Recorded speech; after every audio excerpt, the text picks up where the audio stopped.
So I have the joy of being joined today with Steve Kemish.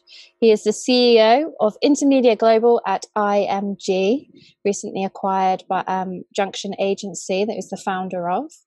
And I think the first starting point really with you, Steve, is to go through how did you get into marketing in the first place? How did it all start? Oh, good question. So thanks for having me, firstly. So probably very similar to a lot of people, Jenna. I'd say it wasn't necessarily entirely by design. It was a little bit by accident. Although I studied marketing, I ended up actually in the first job, which was in and around technical support. So working with a technical support team and a kind of quasi-technical, quasi-marketing role of managing a support website. So for a large IT company where they had customer support, was putting that together. And when I say supporting the website, it was literally, I was talking to somebody about this the other day, from a screwdriver and putting the server together all the way through to installing the software, all the way through to coding the HTML. Not because I was particularly technical, but because back then, and this is the late 90s, there just wasn't the software and services that there are and the infrastructure. So that got me on a journey where within that organization, we quickly grew as a team, actually, and we almost effectively became an internal marketing agency to other parts of that quite large business, where the marketing teams at the time were using or trying to find agencies externally to help them with building microsites, campaign sites, and all sorts. And actually, it turned out that we seemed to be able to do it better and understand it better than the agencies externally. So we started to be kind of internally pimped out for our marketing services.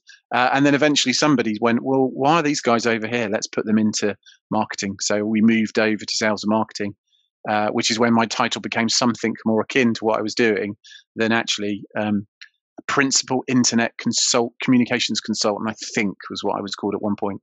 Which, wow, if you had a world of business cards, it would have been the widest business card in the world. You'd have never got it through a letterbox, let alone somebody's wallet. Yeah, totally would have. So you've come from quite a technical background. Yeah. But and as I said, I wasn't particularly technical, but it was forced me to be technical. And I have to say, 20 years later, it's been incredibly helpful, because one of the things I realized early on is that I kind of had to sit between techies and marketeers, and therefore I kind of almost refereed at times or translated. So it forced me to have to learn what IT people talked about and understood, and also translate it back. And therefore I kind of had the marketing parlance, but I picked up that techie, and don't make me do it now, but I could still probably code HTML. Not that the need arises, and it's not the coolest of party tricks, but it did mean that very quickly I could understand whether, as a marketeer and IT person, was talking crap or not, if I can say that, versus was actually talking the same language. I think having the HTML skill, is really valuable now. I think it's very much sought after. But it's funny that you say that about being able to almost vet the response you're getting back. Yeah. If I can be blunt, absolutely. Are you pulling the wool over my eyes or not? And what I learned very quickly is most IT jobs take about 3 minutes, but 3 minutes on top of 6 months before they get to it. So it rather than kind of the cynical side, what it meant from a working practice really quickly, and we were one of the tasks we had really early on in 2000 was we inherited the previous e-commerce store, and that e-commerce store had done £38,000 worth of revenue in 18 months. And we, as a small team, working with the techie guys, who, because we could all kind of work together and they understood us as much as we understood them, it was a really brilliant project team that was, 5 years later, we were 20 million. So it massively grew from, and that's not just down to us, there was timing, but it was a lot that we learned a lot about how art and science, if you will, the art of marketing and the science of tech can actually wed together if you really do all understand each other. Yeah, that's quite amazing, isn't it? It shows the value of the two teams really working together and collaborating, rather than sometimes it's a battle, isn't it, between the two departments? Yeah, well, but it also brings in the Holy Trinity, which is sales as well, because part of the success of that, and that was a B2B, predominantly a B2B business, was that actually where we really won was making salespeople's lives easier, because what we could do is make, and it's weird actually in 2021 that this is coming back again, is how popular e-commerce is becoming with B2B because of the pandemic and the need to change. But we realized back then is if we can make salespeople's lives easier by the this £5 or the €6 mouse, they don't want to sell that. They want to be selling the €50,000 licenses and software deals and hundreds of computers. So if we can move that stuff online, we became their friends. So yeah, for a time it was best friends with IT and best friends with sales, which as a marketing person doesn't always happen like that. No, it definitely doesn't. What a beautiful relationship between all Something three. like that, yeah. So what does your current role involve? Yeah, well, so my current role, as you mentioned, has just changed. So I'm CEO of Intermedia Global, or IMG, and we are a marketing service and data company. So Junction, as you mentioned, was the agency we started about 6 years ago, which was a marketing communications agency. And Intermedia Global is a data service provider, so effectively a broker, and a bit like Junction, that's agnostic to marketing channels. They were agnostic to data. We've blended together because most of the clients we worked with were doing campaigns that really relied on data, and we didn't have it, and vice versa. Actually, as you well know, if you're going to buy or build data to help your sales and marketing, good messaging and content is part of it. So as a CEO, my role is to kind of lead the team. So it's two-hatted really. One is spending a lot of time in spreadsheets, looking at forecasting and things like that, which actually I'm quite comfortable and happy with. But I still get time to do the other thing, which is I'm still a marketeer. So I do most of my time around planning and strategy for clients on actually we're putting campaigns and programs together. What's the right blend of assets and what's the right kind of channels to get this stuff out of the door in the most effective way? You've always got the beauty of both there.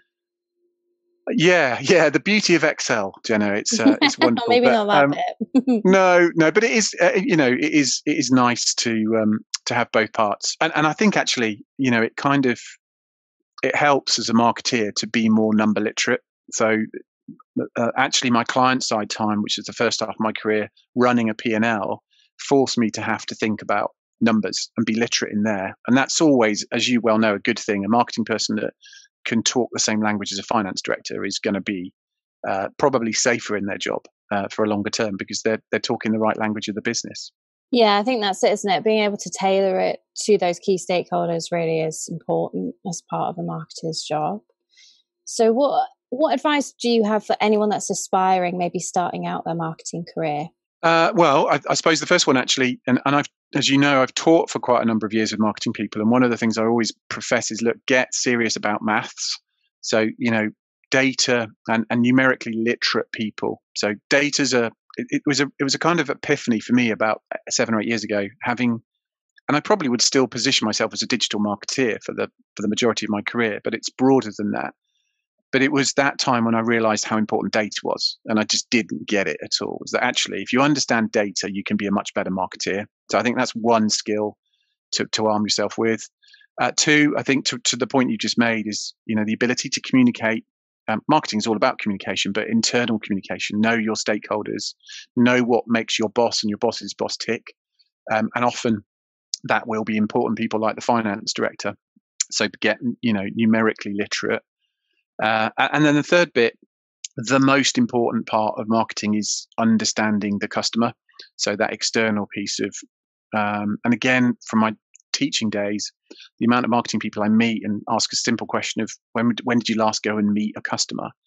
Very rarely does it happen. So get as close to your customers or your audience as you can to give you the best chance to understand them as well. We've had a lot throughout the series mention of being in the customer's shoes. We live in a completely different world to our customers as marketeers. Yeah, insight, right, is the sexier part of data.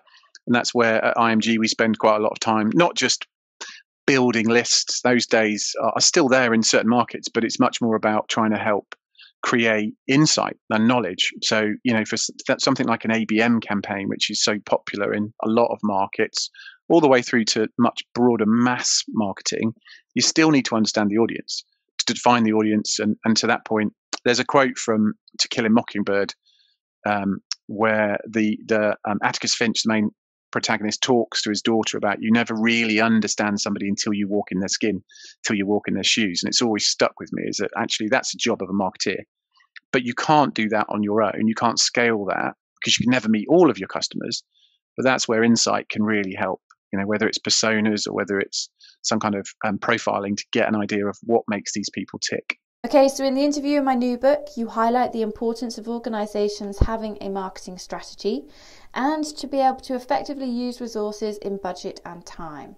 Do you have any tips for marketers who are experiencing pushback on spending time on strategising? Yeah, well, it's a difficult one. I mean, so to the point of the book and the sentiment around strategy, without strategy, it feels a little bit like you're running around in the dark with scissors. It's a dangerous game to play, right? You've got no direction. And a couple of points. One, and it's quite, again, with my teaching hat, and I learned this over the years, is that I think a lot of marketeers get into tactics without realizing it and think that's strategy. And this is particularly prevalent in social media and digital, because it's really easy to set up a new platform. So, Facebook, TikTok, Insta, LinkedIn, you name it, and just start it and think you're being strategic, but you're actually being tactical. So to know the difference between the two is really important.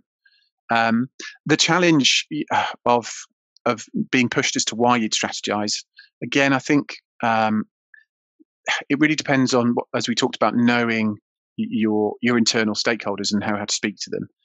They will be very familiar with the idea of strategizing, but if you're talking marketing language, that doesn't always transfer. So, for example, one of the things that I learned years ago that kind of brings most people out in hives when you use the acronym SMART when it comes to set of objectives, because we're all used to it from a HR point of view, and it's like, oh no, it's that time of year to be reviewed for our SMART objectives. But as a marketeer, that's a really good set and currency to use with other parts of the business, because they get it. It's a universally accepted way of measuring things in a fair way. So, what I would say is, rather than trying to use big marketing models and frameworks outside of the marketing department, think about things like setting SMART objectives. And in fact, if you can't set a SMART objective, that's still pretty good. Go and articulate to the business why it's not a SMART objective. Firstly, it covers your butt. So if it's not SMART, you've explained it up front. But you might also be able to make justification for investment. Says, well, it's not smart, it needs to be, and here's why. We need to invest in, technology or people or process or all of the above. Yeah, it's interesting that you say about, the kind of rush to tactics. Because that was the stimulus and passion for writing the book in the first place, to make that distinction really clear, I think particularly for students of marketing, we go after the shiny thing as marketers, don't we? We want to go after that next shiny thing, and everyone flocks and runs to the likes of Clubhouse, which is a prime example of going after that without thinking about the audience. Do you have any tips for marketers to stop themselves from doing that? It's interesting, Clubhouse, because as a poor old Android user, I'm excluded from that little world. But that's exactly your point, is actually, if you're trying to, you need to it's back to that understanding somebody in their shoes. I won't name the name, but I worked with an organization who target the 50-plus-year-old market. And they're one of the only brands that I'd spoken to 2 years ago that were using TikTok for campaign advertising. And the demographic for TikTok and Definitely 50 plus. No, exactly. It kind of makes you go, But it was just poor decisioning in terms of, actually, you can read a stat that says something's really popular, and it is, but is it the right, just because you use it, and I use this phrase, my 16-year-old son syndrome, my 16-year-old son's always on TikTok, we should be. Yeah, but we're a brand that targets 60 plus or 50 plus, or in this space. That's not representative. So firstly, you've got to get in their shoes. And then the other condition that I overuse is ADOS. So you're probably familiar with attention deficit hyperactive disorder. ADOS is a very unique marketing condition of attention deficit. Ooh, shiny. Is the idea that, yeah, well, we can, that we end up just buying or using the next cool thing. And actually, it's a really serious problem, because if you're a senior marketeer, so you're the CMO who's made a decision to invest in a very expensive marketing automation or whatever MarTech it might be, if you've not done the due diligence requirements, you easily could be killing your job, because you're the ones that's put your signature to that very heavy investment. So technology is important, but it should be powering marketing. It shouldn't be ruling or leading marketing. And that's almost where you get to the age old of marketing just spends loads of money and the value isn't seen there because of those decisions that have been made in the past. for not doing Yeah. that due diligence. Absolutely. Or not talking the language of the business. Back to our earlier point is that, and this is why I've got such admiration for salespeople, because sales are very accountable in any organization. You live or die by your numbers. Marketing, we've been either a bit clever or a bit lazy or both, that we're a bit more fluffy about things. But fluffy just doesn't cut it, not anymore. And certainly when the world is so much more measurable and data driven, as I said, you really need to know what the CFO cares about and talk their language. Don't go in there with impressions and clicks and follows.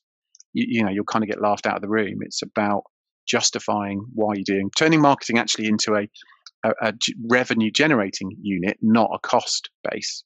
Yeah, exactly. So what are the key challenges that you've experienced when working with clients when implementing a marketing strategy?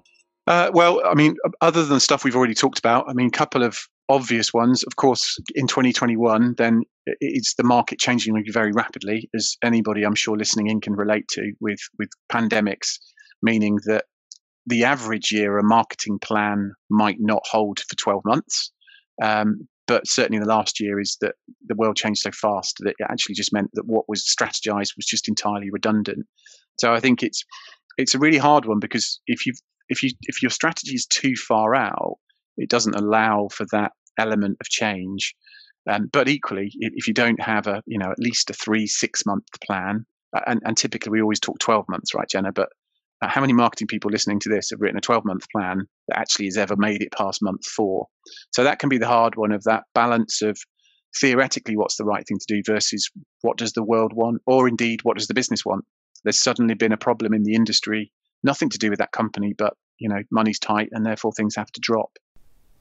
I think having the long-term context is important, but having that short 3, 6, 9 month plan and roadmap in there helps you get towards that long-term view. And I think having that 3-month plan has been really important, especially now. Very much so. And again, it's back to that technology and that ADOS condition, is that what you want to be doing is investing in the right kind of technology and people and skills that are going to serve you in the short term as well as long term. And you see it all the time with technology purchase. People buy things that are way above and beyond what they need, which is just burdening you from a point of view of cost. And I would often align it to things like, learning to ski. Not that I've got any experience on it. I'd still be on the nursery slope, but why buy a kind of black run technology when you're on the nursery slopes? Buy and use technology that you can outgrow rather than never ever see its potential. And I think, again, that can help with being realistic about how far you can go strategically. Is how far can you go in the next year or two? And if you're a marketing director or a CMO, you've got to think that way, because you might have done all the really great work to put technology in for the next 5 years. But if you don't make the next year because you've not hit numbers, you're gone. That is such a great way of phrasing that. So what do you think are the most common pitfalls that marketers face, and how do they overcome them?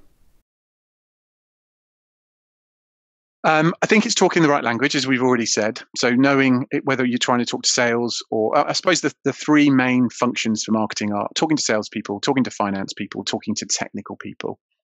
And I was lucky, as we've talked about already, that I was kind of sheep dipped into having to understand techie quite early on in my career. But that's quite a unique position. And therefore, I think it's recognizing where your weaknesses are. So if you don't fully understand something, it doesn't mean you necessarily have to go and learn it inside out, but get somebody around you. And this is probably good, just general management advice. I was taught years ago, just surround yourself with good people, whether those are colleagues or external support or both. Make sure that if you don't know how to talk that language, say, or how to solve that problem, that you know and have people you can trust that can help you with it. Yes, exactly. Surround yourself with people. That technical piece is important. I started working surrounded with technical team as well, and I think it gives you an appreciation about how everything integrates with each other. And I think that is really important in marketing, so that you can understand where everything fits in.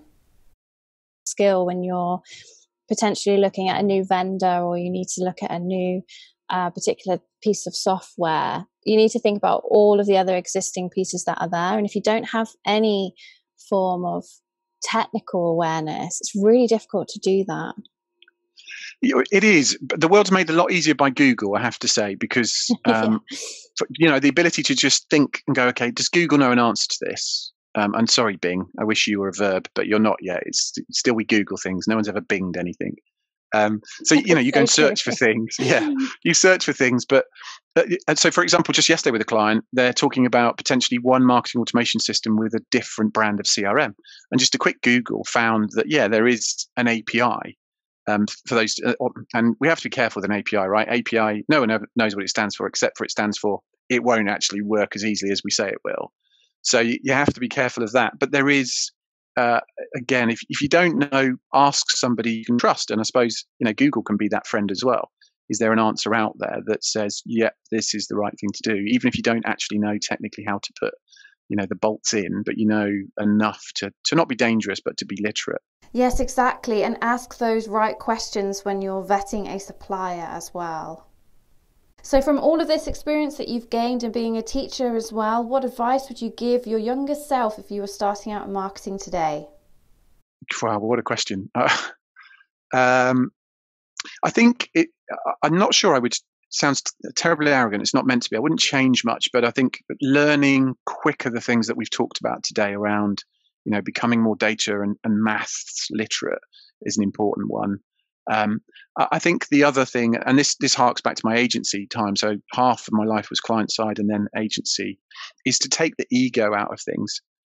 We built an agency from 3 to 50 people in 4 years, which sounds incredibly cool, but is why I've got such accelerated grey hair. It's a very stressful thing, and you make very odd decisions if you're being driven by just the ego of we're going to grow our business to be a certain size. And I think client-side marketers can do that as well. The ego of working with this technology brand because everyone knows them, or this agency because they're the biggest.